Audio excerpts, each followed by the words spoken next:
Rather lads, welcome back to Cossy's Arsenal podcast. My name is Cossy. We have blown away Everton 4-0. We're going to be doing my player ratings. We are marking every player out of 10.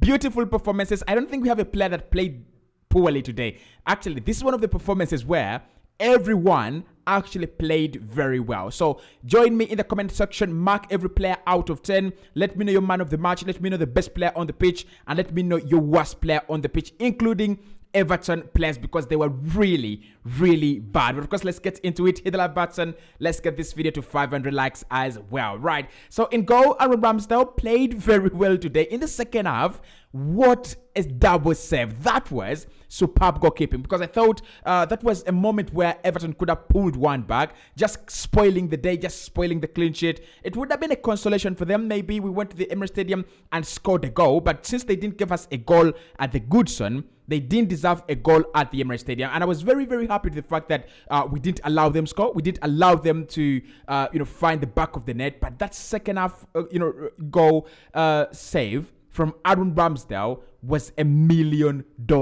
save. I've seen him do better. Like last season against James Maddison, the free kick, that was a freak of nature. But that was also good. The second half save was also good. And then I thought his distribution today was a little bit better than what we've seen in the past few games. I think the whole team is having that belief back, and the whole team is having that confidence back. And it's going to do us a lot of good to have Ramsdale in form, Saliba in form, Gabriel Jesus in form, Gabriel Magalhaes in form, Zinchenko in form, and Ben White in form as well. So the goalkeeper did very well today, and I'll give him an 8 out of 10. Okay, well, you're going to say I'm mean, right? Should we give him a 9 out of 10? I'm going to give him an 8 out of 10. But if there is anyone that would give him higher than that, let me know in the comment box below. Again, another comfortable night for Aaron Ramsdale. Arsenal having 87% ball possession, almost double what Everton had in that game, or even triple what Everton had in that game. He wasn't troubled that much, was he? But I've always said that in such games, there are going to be moments where, as a goalkeeper, you're called into action, so you need to stay in action. Yes, Arsenal 4-0 up, but you want a clean sheet. He's now kept 2 clean sheets in a row. That is actually very good. The likes of Nick Pope are dropping off. The likes of David De Gea are dropping off in terms of form. They're conceding goals. So can Ramsdale win the Golden Glove? If Arsenal win the Premier League and our goalkeeper wins the Golden Glove, we might not get the goal scorer because Haaland is a freak of nature. But if our goalkeeper wins the Golden Glove, we get the Player of the Year, who is Martin Odegaard or Saka or whoever. It really works in our favor. So Ramsdale, 8 out of 10. Now let's get to the right back position. Benjamin White. This was better from Benjamin White. We've all have got to agree.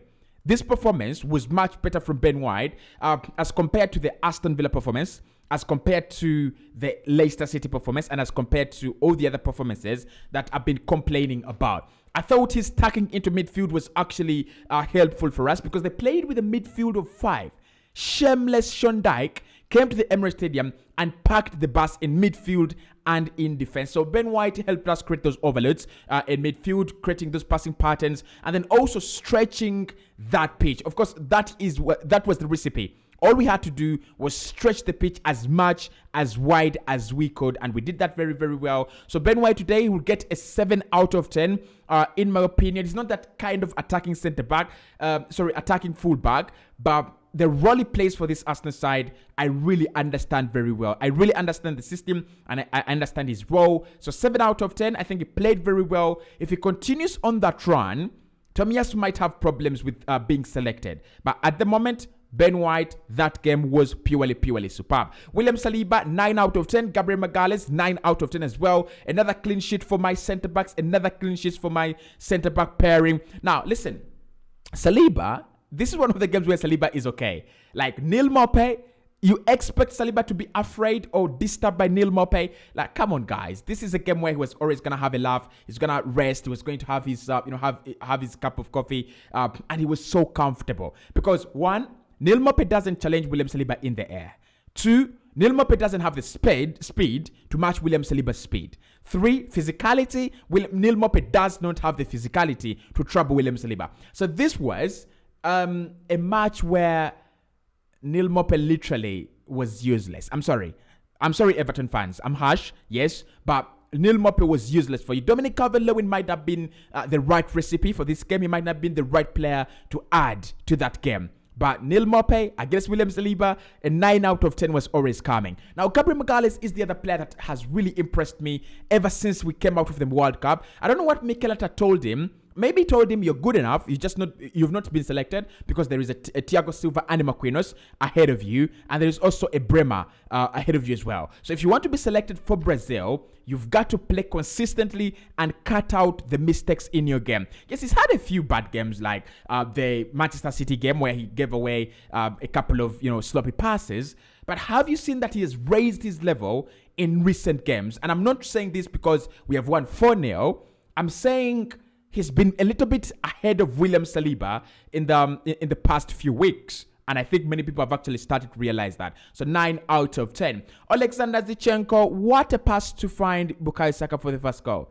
Like, is he a midfielder or is he a left back? We need a clear description of the job right now. That guy is too good, very, very good to play for us, at left back. He should be in midfield. I'm kidding. But look, I've had a few suggestions that he should be playing in midfield, especially from you guys on the channel. And I would love to ask you guys, should we play Alexander Zinchenko in midfield? Would it be some kind of recipe that Mikel Arteta would benefit from if you played Alexander Zinchenko in midfield? That ball to find Bukayo Saka was ridiculous. Purely ridiculous. And if you actually saw what we did today, Alexander Zinchenko didn't play anywhere close to being a fullback today. He literally played as part of the midfield. So he was a midfielder who came to add overloads, just create overloads and numerical superiorities in midfield. He was not going to the flanks. He was not going to cross the ball. He was just in midfield. And that's what we needed. We needed someone to put Onana out of the game. We needed someone to put Gay out of the game. We needed someone to put Iwobi out of the game. Those are so many midfielders for us to deal with, okay? And I thought Alexander Zinchenko played that role very, very well to an extent that he found himself onto the assist, line, onto the assist sheet once again. But that pass was beautiful. That was so expensive. So Alexander Zinchenko, 9 out of 10. Martin Odegaard, finally you scored my captain. Finally you back onto the score sheet. Look, I really understand Odegaard's game better than anyone in the world. I really, really do. I think he's one of those players that many people expect to be like James Maddison. He's known like that. Odegaard is literally, I don't know, he's literally a game controller. And that's what he's done for us now. And that's why we're so good in terms of ball control. That's why we're so good in terms of, controlling games and, disturbing opponents. That is his speciality. You give the ball to him, he's going to find those beautiful passes. He thinks where he's going to put the ball before he receives it. That is how good Martin Odegaard is. But I don't want to talk about his game because we always say the same thing. Odegaard is purely class. Is he going to get to the levels of Kevin De Bruyne? I think he can be past that level if he continues playing like this season after season. What has made Kevin De Bruyne a great player is he's played in that position consistently well season after season after season. And I think Martinelli has, Martin Odegaard has got the ability to do that. But the goal for me, I love him when he picks up those positions. And I told you that if you want Odegaard to be back at his best, you've got to play a player like Trossard or Gabriel Jesus who allows him, make those runs into the penalty area. And when he does, literally, it means Jesus is over to the left or Trossard is over to the left. And guess what? Who made the assist for Martin Odegaard? It was Leandro Trossard. And that was a cool finish, guys. That was a very, very good, cool finish from the captain. Look, he's cool-headed, he's level-headed, and I think if I had a chance to ask Martin Odegaard one chance, how did you miss the goal against Aston Villa and then you scored that one? Because this one, you have a lot of players on the line, you have a lot of bodies there, and the way he dispatches that, God, that is brilliant. Martin Odegaard, 10 out of 10 for me today. 10 out of 10. That performance crowned with the goal, just 10 out of 10. Jorginho, 10 out of 10 at halftime. Look, this is a game where we controlled matters at every stage. Like we were like customs at a seaport. We literally control everything that comes in and comes out. customs duty. We did that very, very well, right?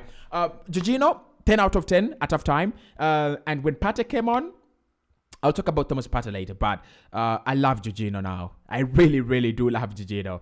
Granit Xhaka, 7 out of 10. I think his performances are lacking a little bit. To be honest, there is something that I feel is lacking in Granit Xhaka's game. And I don't know whether his partnership with Gabriel Jesus is what we are missing, or he has played more games. Now, it could be either of the two, because Xhaka has played so much football right from the World Cup until now. He played every single game for Arsenal before the World Cup, including Europa League, Carabao Cup, and FA Cup. Then he played every single game in the World Cup for Switzerland, and he played every single game ever since coming back from the World Cup, right? And remember, you've got to remember that he picked up some kind of injury as well during the Switzerland thing, and he's been absolutely okay. I've got to believe that this guy is Arsenal's most consistent player, because you look at all the other players, they have a bad game, they drop off, but Xhaka is just leveled.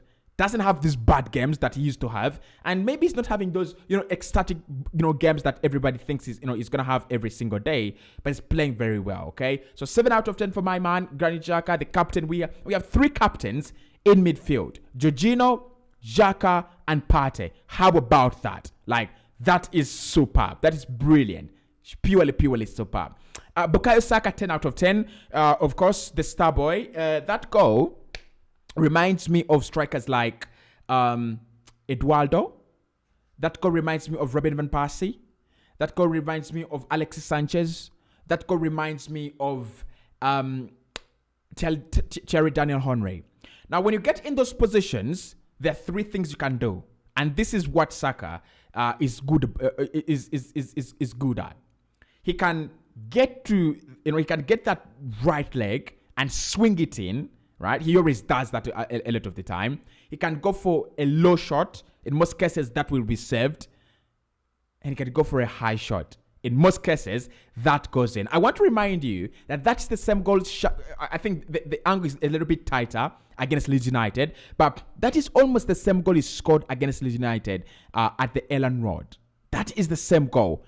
Tight angle, go high, right? And that is one of the recipes that makes him a quality player. Like, he scores, he makes the assists, he doesn't ghost in games, he takes on players 1v1, he runs, he defends, he presses. What doesn't this geezer do? What doesn't Saka do in a game? In my opinion, there is nothing. So 10 out of 10 from Bukayo Saka. That was a beautiful, beautiful finish, my boy. And I hope he can, keep on performing like that. Because this season, I've not seen him drop off. There are games where they keep him out, like at the Goodson Park. They kept him out. In this game, he came back and said, "What's up?" He came back in this game and said, "What's up?" Right?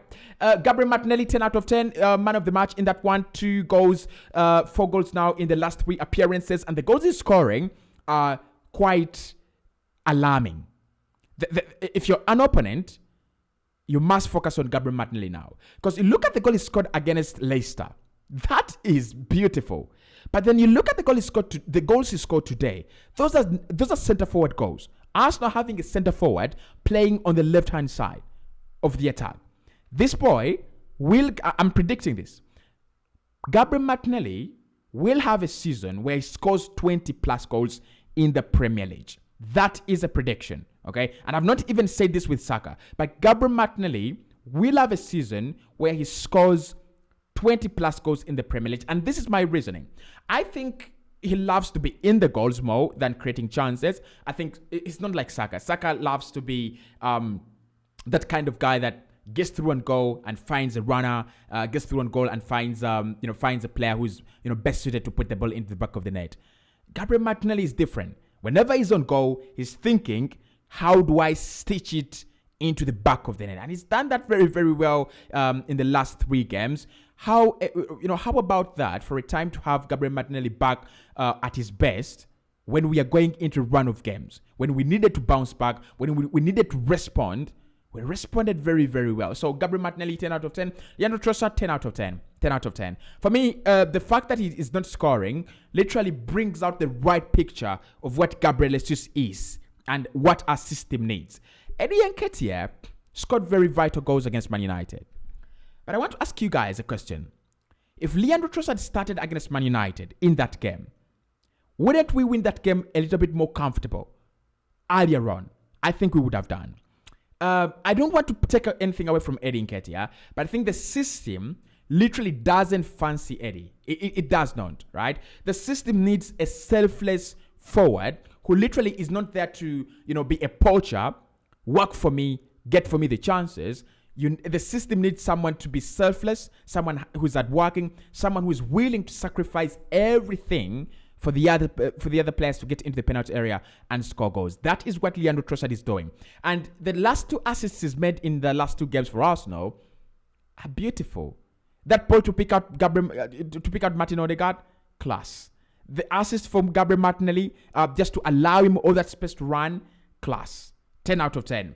The substitutions, Partey, 10 out of 10. Yeah, 10 out of 10. Because when you come back from an injury and you're brought into a game like this to control and bring physicality, and you exactly do that, I don't see why I don't give him a 10 out of 10. So 10 out of 10 for Thomas Partey. Fabio Vieira.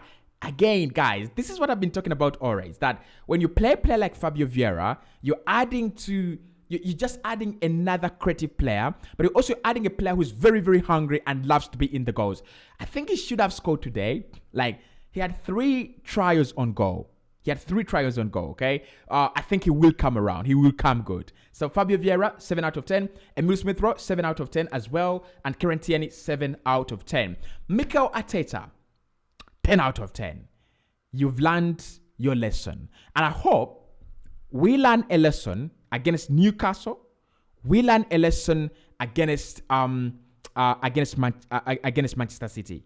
With Man City, you cannot allow yourself to lose chances. You cannot allow yourself to, make those mistakes, useless mistakes. You cannot allow yourself to do that.